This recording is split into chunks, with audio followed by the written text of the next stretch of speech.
You're listening to Seattle Real Estate Podcast.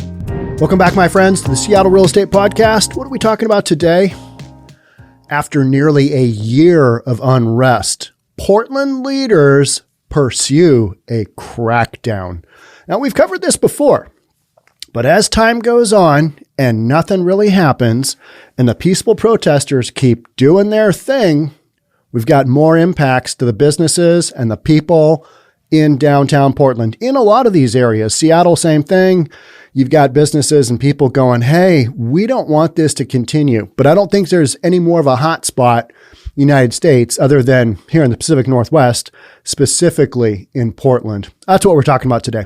Before we jump on in, if you're new here, thanks for joining. My name is Sean Reynolds. I own a couple of real estate companies, and I read news like this. News that reasonable people want to hear. All right, let's get into it. You know what? Before we do that, I'm going to just go through a quick article. That's kind of the overall view of, all right, Portland leaders are cracking down as we see it. But here's an actual article from the Oregon Live. Goldmark Jewelers to close after 46 years as other downtown business owners contemplate their futures. I'm just going to read a couple of quick paragraphs from here because this kind of tells the story in a real direct, here's what's going on. Brockman has spent the last 46 years designing and creating custom jewelry at his downtown Portland store, Goldmark Jewelers. Until last year, he had no plans of vacating his longtime storefront at the corner of Southwest 10th Avenue and Southwest Taylor Street. But foot traffic plummeted downtown after the start of the coronavirus pandemic, while vandalism spiked as nightly protests consumed downtown last summer. Yeah, that was brutal. And it's still ongoing. They're still doing direct action protests. Just 2 windows and the glass door at Brockman's store were shattered on 3 separate nights. Boom, boarded up. Boom, get the glass back in. Boom, happens again 3 times. We talk about this pretty often on this podcast. Yes, it's just glass. Yes, it's nothing that is alive. However, this is breaking the law, and this is not good for downtown because literally it's pushing people out like this guy who's had this business for 46 years. Maybe he's at that point where he's like, pretty close to retirement. I don't want to deal with this stuff anymore. So you've got somebody who's been in business for years and years and years, and he's going to say, you know what? I don't really need this anymore. Kind of like a cop who's been on the job 25 years. Hey, you know what? My retirement's in place. I don't really need this anymore. I think I'm going to go do anything else other than run this store and be a cop in your city. That's kind of where we're at. When this guy's lease came up for renewal this spring, Brockman decided he would close rather than sign a new lease. He is offering steep discounts to clear his stock of jewelry and hopes to continue operating his business online once he closes his shop for good at the end of June. Business owners have been raising alarm about the state of downtown Portland since last summer, but only a relative few permanently closed last year. However, several downtown businesses, including Goldmark Jewelers, have announced plans to close over the last few weeks, and others could face tough decisions as their leases come up. Can you imagine? I'm at the end of my lease, and I cannot find a really good reason why I should continue with the store, Brockman said. It's the last I'm going to read on that. But could you imagine being a business owner here? Okay, our leader, our fearless mayor is, he's really cracking down on things, but this keeps happening. I've got a lease that's coming up. It's an expensive lease. I am not making much money. We're closed. We're open. We're shut down. We're 50% capacity. We're 25. Hard to know where we stand. Are people going to come back to downtown Portland in the state that it's in right now? I mean, I don't see a lot of families going, hey, you know what? We should really take a vacation and check out downtown Portland.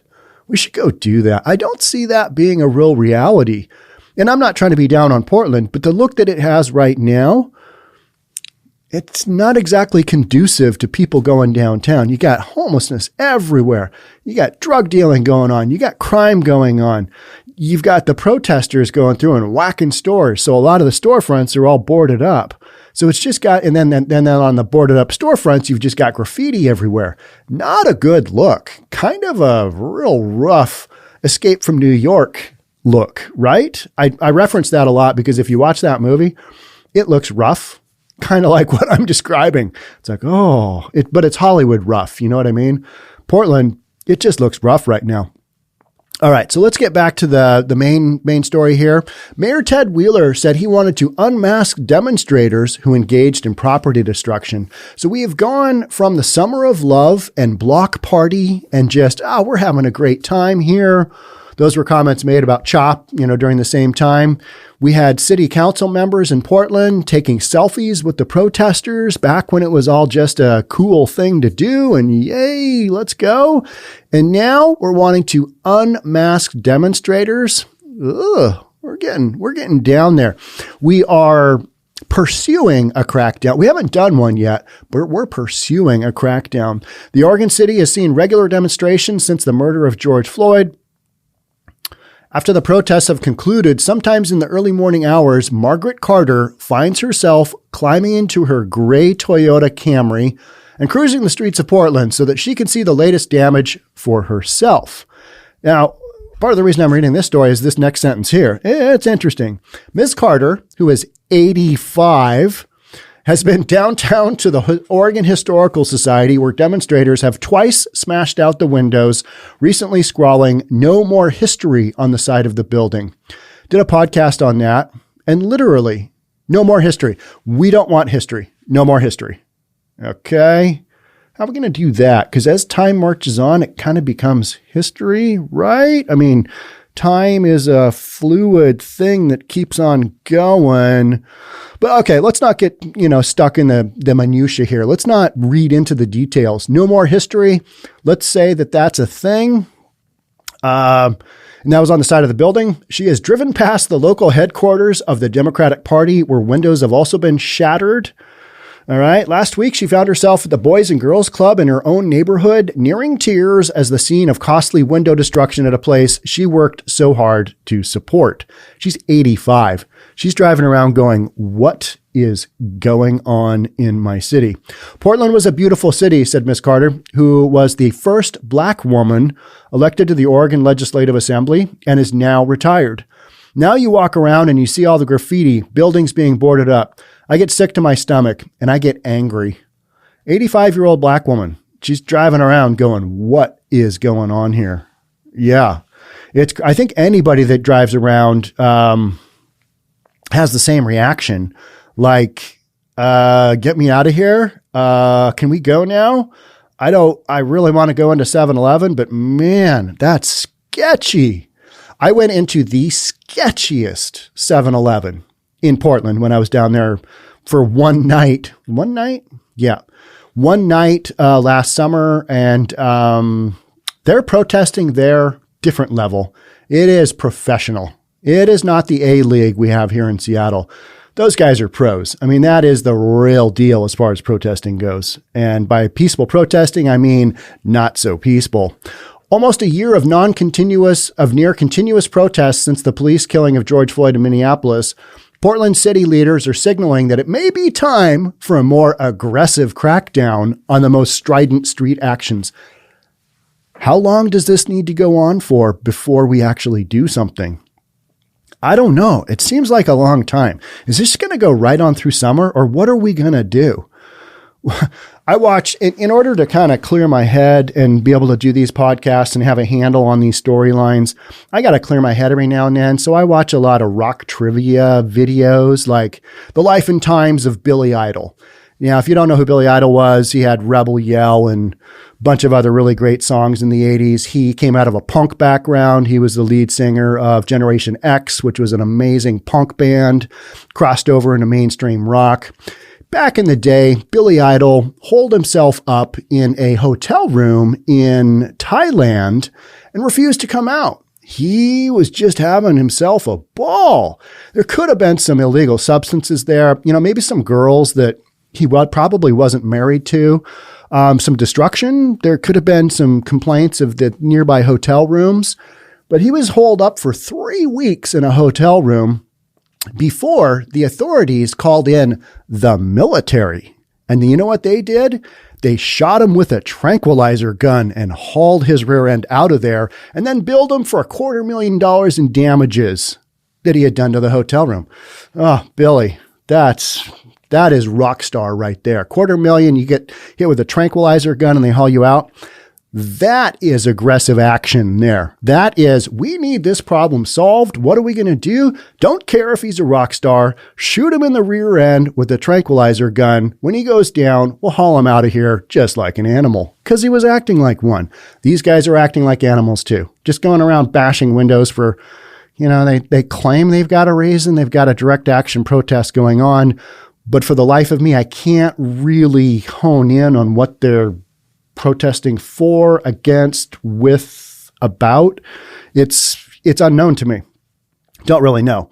But yeah, the thing that happened to Billy Idol, that's aggressive. And when I heard that, I'm like, you could do that. You could just tranquilize these guys, put them in jail. I don't know. You could. Just saying. Mayor Ted Wheeler himself, a target of many of the protests as he oversaw a police department that has repeatedly turned to aggressive tactics, last week put into place a state of emergency that lasted 6 days, and he vowed to unmask those demonstrators who engaged in repeated acts of vandalism or arson, saying it was time to hurt them a little bit. Okay, I understand that we're figuratively saying hurt them a little bit. Yeah.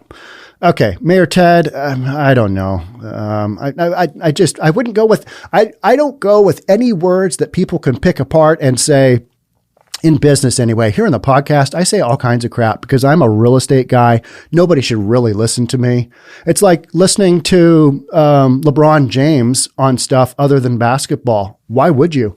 It's like listening to Joe Rogan on stuff other than UFC fighting and being a professional comedian and podcasting, the business of podcasting. Why would you really listen to him on, whether you should get the vaccination or not? People just think, oh, he's got influence. Oh, we got to put a muzzle on him. Choose your words carefully is my bottom line. And in business, I choose my words super carefully so that you can't, try and use my words against me and say, oh, he said this. Nah, just be super careful and, but I understand where you're going with this, Mayor Ted. The demonstrations over racial justice and police violence have struck a chord with many Portland residents, and the mayor's effort has infuriated some in the progressive city's more liberal corners. What are you doing, Mayor Ted? They're just peaceful protesters. Mr. Wheeler's call for crowdsourced surveillance. He wants everybody to unveil the peaceful protesters. And that has alarmed civil rights advocates, and critics say the city has failed to bring an end to acts of violence by the Portland Police Bureau, a demand echoed by hundreds of demonstrators who have not destroyed property. All right, we're not talking about them, are we? No, we're not. And I dare you to show me how many of these protests actually ended up peacefully, without somebody getting arrested, without somebody breaking something, without somebody tagging something. I dare you to show me how many of those were actually along those lines. I think early on, there were a handful across the United States, but so many of them ended up in violence. And that's what we're talking about. All right. I myself attended one in Seattle, and people were just waiting for something to happen. It never really did. The police just kind of handled it really well. They've got some crowd tactics they use that are actually pretty interesting to watch. I mean, they've got the science of that down when they are allowed to. It's amazing. It's kind of like, this is kind of I know my life's probably in danger here being at this protest, but this is an entertaining thing to watch. The police just do their thing. They march in at a certain point. They've got this crowd control. They've got this flow going on. And you're like, this is really, it's like an art, crowd control. I don't understand it. I just stand there and hope that I don't get caught in the crossfire. One of the latest flashpoints came this month when a police officer fatally shot a man, Robert Delgado, in a city park, a shooting that authorities have largely not explained. So now we're going to another issue that is being handled in the legal system, and we're trying to look at that instead of what about all this peaceful protesting that's not so peaceful? That's the thing we're focusing on here. Teresa Rayford, a community organizer who founded the nonprofit Don't Shoot PDX, said activists were focused on saving lives while city leaders seem to be focused on saving windows. No, I don't think so. But when you bash out windows on a nightly basis, there's going to have to be some consequences to the actions. Because believe it or not, it is illegal to bash out storefront windows. I'm just saying, right? And the article I just read, Goldmark Jewelers, they're going to close. So it's not that we're just trying to save some inanimate glass. Politicians aren't in love with glass, but you guys know what I'm saying. That's where this whole thing is just kind of like, what? What are we doing? There would not be protests if police didn't continue to murder people, Ms. Rayford said. Well, it doesn't even seem that we're doing the whole anti-police thing anymore. We're doing a bunch of other direct action protests, none of which seem to be concentrated effort.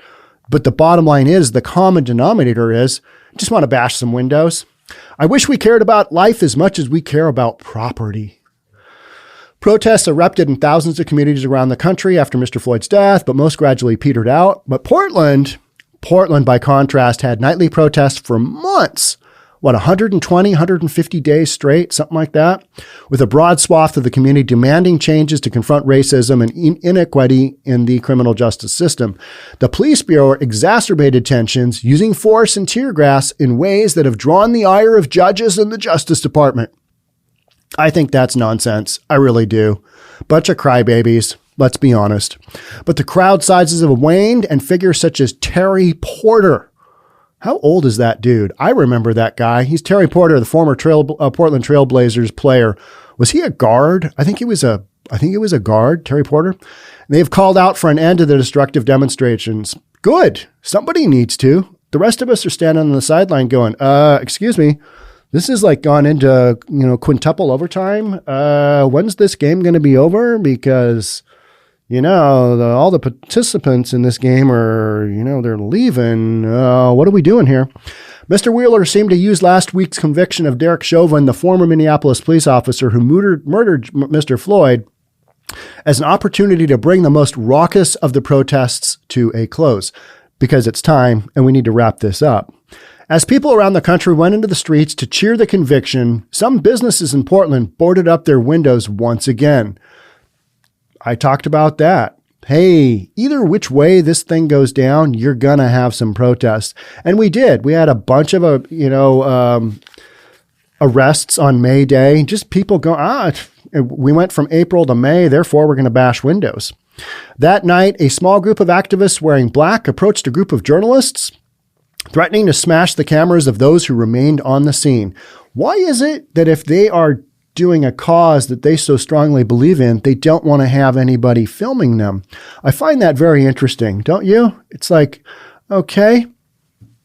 And they will literally, on their advertisements, on their online social media, say, no streamers, because they don't want a record of this activity out there being streamed to social media, because it all just gets passed around. Right? Everybody sees it. And you're like, well, that's not a very peaceful protest. Huh.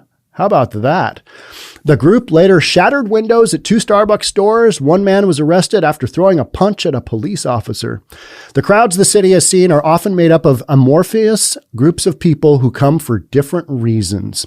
Chris Davis, the deputy police chief, estimated there were 150 to 200 people among the regular protesters who were prone to engage in property destruction, although the demonstrations often feature smaller numbers. I've seen anywhere, when I was there last summer, I saw anywhere in Seattle from like 50 to maybe, at CHOP, geez, there were, a couple thousand. Some big crowds, at least 1,000 people. Was there 1,000 people on Cal Anderson Park? Probably. In the surrounding park? Probably. A lot of people. Those protesters, often seen in identity-concealing black apparel and engaging in vandalism, are a mix of anarchists and police abolitionists, said David Myers, an activist who has joined many of the city's protests. He said that while he was okay with those engaging in property damage to apply pressure on city officials unwilling to oppose change, he bemoaned that some of those demonstrators seemed to be sidelining the original Black Lives Matter message and harming the cause. That's where it's like, what are they protest? I don't think they're really doing anything like constructively. I've read some of the reasoning. This is why we're doing what we're doing.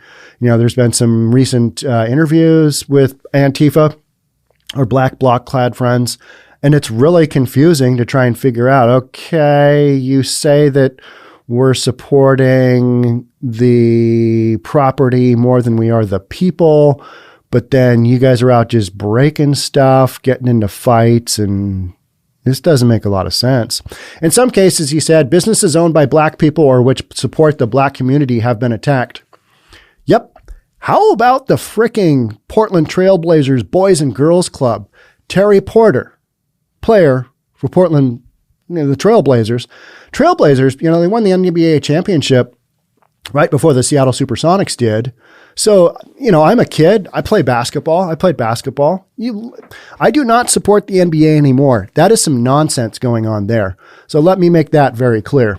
NBA, most professional sports, I do not support because we have crossed the lines of politics and sports. I want to watch some guys put a round ball in a hoop. I want to see that. I want to see a guy run the ball up the middle, try and crash through a bunch of other big guys. I don't want to hear a bunch of politics. I want to be entertained by sports. I don't want to have, I read enough about just this nonsense going on. NBA, it's just crazy. But back in the day, you just have basketball. Terry Porter. And Portland, man, they had some great basketball teams. Bill Walton, that guy was amazing. If he wouldn't have been hurt, that guy's pretty good white ball player. Got to be honest, right? So I think everybody in that mix wants to say they are Black Lives Matter supporters, but their actions show otherwise, Mr. Myers said. That's what's going on. And so you've just got this big conflict of stuff happening. And will Portland's leadership, specifically Mayor Ted, will he drop the hammer? Will he figuratively shoot somebody with a tranquilizer gun to bring them down, to bring them to justice? Probably not. I mean, that's figuratively speaking. But I think something's got to happen. And something's going to happen one way or the other. These protests seem to just keep on going. And I don't know. It's going to be interesting to see how they wrap this up or how they try and wrap this up. Now, this stuff has been going on. Portland has been, we've had this stuff going on in the Pacific Northwest for a long time. We had the whole World Trade Organization, all the economic riots back in the 1990s. I was raising kids and I say I was knee deep in diapers. I really wasn't because my ex-wife did most of that. I was working, trying to create a career and feed my family. I was out hustling. I wasn't bashing out windows in my mid, 20s. I was working for a family. And, it just seems like there's got to come to an end for this stuff. I don't know when that's going to happen. Will it happen? Just going to have to kind of wait and see what goes on. But this activism's been going on for a long, long time in the Pacific Northwest. I remember it going on when I was a kid. It's like, what are those guys doing? And my parents weren't real political, so I didn't really get a lowdown on that. But this has been going on a long time. It's just been really exacerbated by, some of the police activity, the things that have happened on a national basis, and people have really honed in on that. And now I think we've got this, hey, that's not really a Black Lives Matter message. You're not really, no, the message has been hijacked. So, and that's what we're dealing with. We're dealing with a hijacked message. Where's it going to go? How's it going to end? I don't know. But it certainly needs to get curtailed because otherwise Goldmark Jewelers, and I think there was an optician or something talking about closing down business, and a handful of others I've read. And it's like, I can't really blame them. I wouldn't want to have a shop there either. Having to deal with boarding up your windows and putting glass in, that's expensive stuff. We've talked about the insurance implications a tons of times. you're not going to get insured, or your insurance rates are going to triple, quadruple. So you're going to be forced to pay out of pocket. For this stuff, you're not going to be making a ton of money, because during the Rona and during, this whole thing where people are not working in their high rises in downtown, you've got a lack of business coming in anyway. We talked about the foot traffic here at the beginning. Foot traffic is an incredible influence and way that people get business in these downtown businesses. People walking around. There's no people walking around in downtown Portland right now. And so business owners, if they're getting rocked, they're getting hit in a bunch of different directions. Yeah, I don't really need my downtown Portland store anymore. My lease is coming up. Ooh, yeah. Hey, can we renegotiate that $1 per square foot? We need to talk.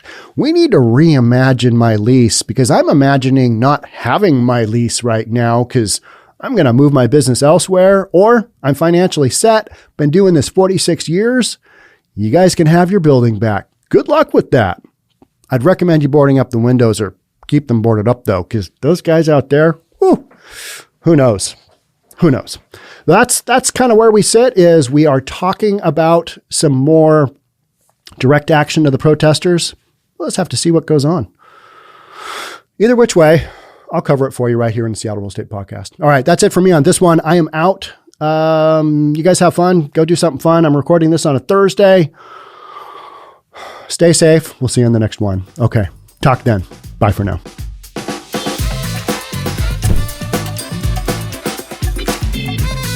Don't forget to subscribe to our channel and hit the notification bell so you'll know when our next video is out.